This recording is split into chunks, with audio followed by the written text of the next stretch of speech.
Les micro-impacts sur l'optique de Hubble enregistrent une densité de débris en orbite qui dépasse de 100 fois toutes les prévisions de la NASA. Regardez jusqu'à la fin pour comprendre en quoi s'est transformé notre foyer cosmique. Si l'on exhumait les rapports classifiés concernant les étalonnages imprévus du miroir principal du télescope spatial Hubble, en service à une altitude de 540 km, le modèle standard du vide orbital commence à voler en éclats dès la première page des bulletins balistiques arides. Pendant des décennies, la communauté académique nous a vendu une image stérile et rassurante. Notre planète est entourée d'un vide pur et raréfié, où de rares étages de fusées usées et de vieux satellites dérivent paisiblement à des distances sécuritaires, séparés par des centaines de kilomètres de vide absolu. Mais lorsque les ingénieurs de la mission analysent les micro-cratères laissés sur la surface aluminisée du miroir principal et sur les capteurs de guidage de précision, la statistique des impacts dépasse toutes les limites imaginables. La densité des microparticules en orbite s'est avérée être des centaines de fois supérieure au calcul officiel, et le spectre des dommages n'indique pas de rares collisions avec des débris technologiques, mais un broyage méthodique et incessant de l'optique par une épaisse suspension cosmique. Nous recalculons les vecteurs balistiques, appliquons des filtres sur les capteurs de vibration de la boussole des gyroscopes, essayant de nous convaincre que le télescope ne fait que ramasser les restes de vieux lancements, tout en ignorant obstinément l'évidence. L'espace circonterrestre a cessé d'être un vide absolu pour se transformer en un milieu visqueux et saturé de micro-objets. Nous passons au crible des milliers de lignes de journaux de télémétrie, cherchons des dysfonctionnements dans le système d'orientation des volants d'inertie, mais les chiffres restent implacables, confirmant à chaque fois la résistance anormale de la haute atmosphère, qui, selon toutes les lois de la mécanique orbitale classique, ne devrait tout simplement pas exister là-bas. Et c'est ici que nous plongeons dans le terrier de lapin glacé de l'horreur des initiés, où les comités sectoriels préfèrent taire les véritables cartes de couverture, expliquant tous les micro-impacts dérangeants par l'usure banale du revêtement et les traînées aléatoires de météoroïdes. Le mode initié met à nu la conspiration du silence. Derrière des portes closes, les opérateurs voient parfaitement que l'appareil subit un freinage constant et un bombardement de matière d'une densité comparable à un flux d'aération intense. On nous a servi pendant des années le concept d'une orbite propre, où le vol de chaque satellite est calculé au millimètre près, et où les débris spatiaux se prêtent facilement au décompte et à la catalogage. Mais la réalité à 500 km d'altitude est tout autre. C'est un voile de poussière dense, élastique et saturé qui maintient la planète sous un bombardement incessant.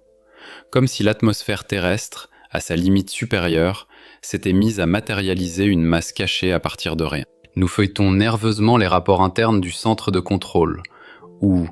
au lieu du triomphe de la victoire sur l'usure technique, règne une réunion tendue de balisticiens épuisés, car la reconnaissance officielle de cette densité signifie la révision immédiate de tous les calendriers de sécurité des missions habitées et de l'ISS. Nous avons pris l'habitude de mesurer le cosmos avec la règle du vide absolu, nous croyant les maîtres des orbites basses, alors que nos meilleurs instruments grattent en réalité avec leurs lentilles la face interne d'une couche dense et agressive, dont l'existence est passée sous silence dans les rapports destinés au grand public. Nous déplaçons des dossiers de correction pour les impulsions de freinage, enregistrons d'étranges micro-vibrations sur les panneaux solaires, mais continuons à faire comme s'il s'agissait d'un simple artefact de vieillissement du matériel, bien que chaque nouveau téraoctet de données diagnostiques crie le contraire. En nous enfonçant dans ce circuit paranoïaqué de l'analyse des initiés, nous commençons à saisir toute l'ampleur de la tromperie fondamentale. Toute notre astronautique moderne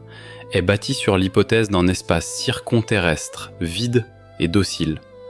où la gravitation fonctionne comme des rails invisibles parfaits pour les satellites artificiels.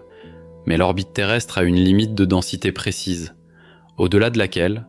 la physique du milieu bascule vers des rails complètement différents, et la composition du vide commence à obéir aux lois d'un plasma comprimé et sous pression. Les bourses terrestres négocient les actions des géants des télécommunications.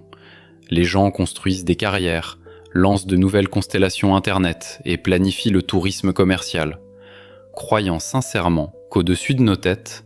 s'étend un polygone infini et docile à la raison humaine. Et au même moment, à 500 km d'altitude,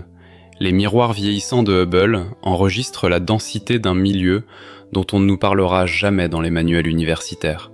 laissant la civilisation dans une douce ignorance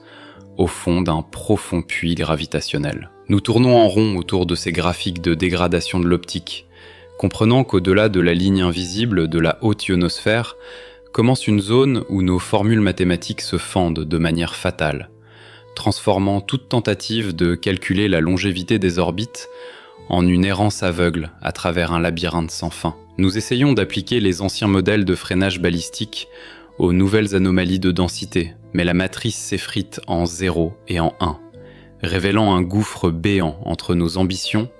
et la mécanique austère de l'espace circonterrestre,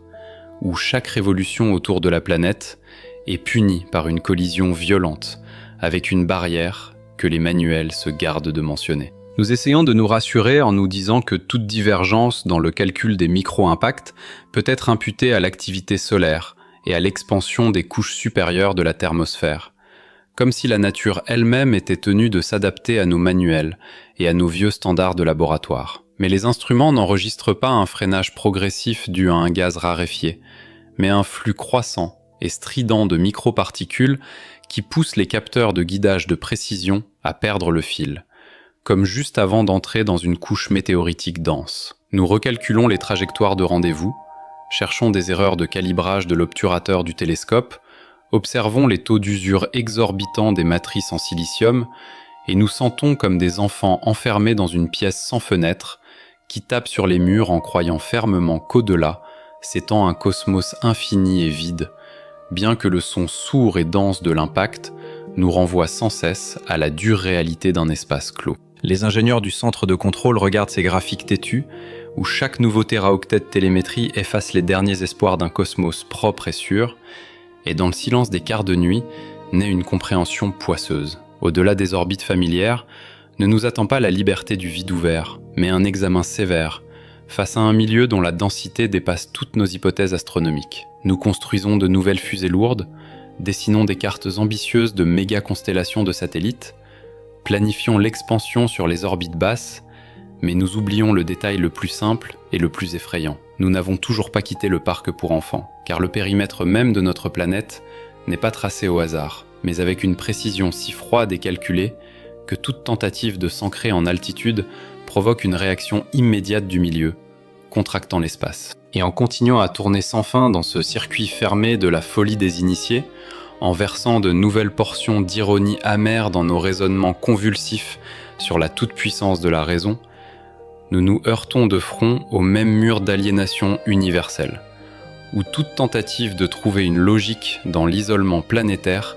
subit un échec cuisant. Nous ne sommes qu'une fluctuation aléatoire de la conscience dans un vide abandonné et hostile, enfermé sur une minuscule sphère qui ne tient à sa fine enveloppe que par la volonté du hasard aveugle. Et aucun mantra technologique ne nous sauvera d'une confrontation avec la réalité des faits. Les villes de la Terre continuent de briller aveuglément de leur feu. Les gens se pressent de vivre et de lancer de nouveaux projets, s'obstinant à ne pas remarquer comment nos meilleurs télescopes butent silencieusement contre une limite invisible, réduisant en poussière tous les espoirs d'une conquête facile des hauteurs cosmiques. Nous bouclons ce cercle épuisant de réflexion, revenant pour la 100e fois au point de départ de notre optimisme aveugle pour le briser à nouveau contre les chiffres arides des dommages subis par l'optique et les étranges sauts de densité au bord de la nuit. Conscient qu'à chaque nouveau tour de cette spirale, nous attend ce même milieu clos et dense, où nos ambitions se dissolvent plus vite que la brume matinale sous les rayons d'un soleil étranger.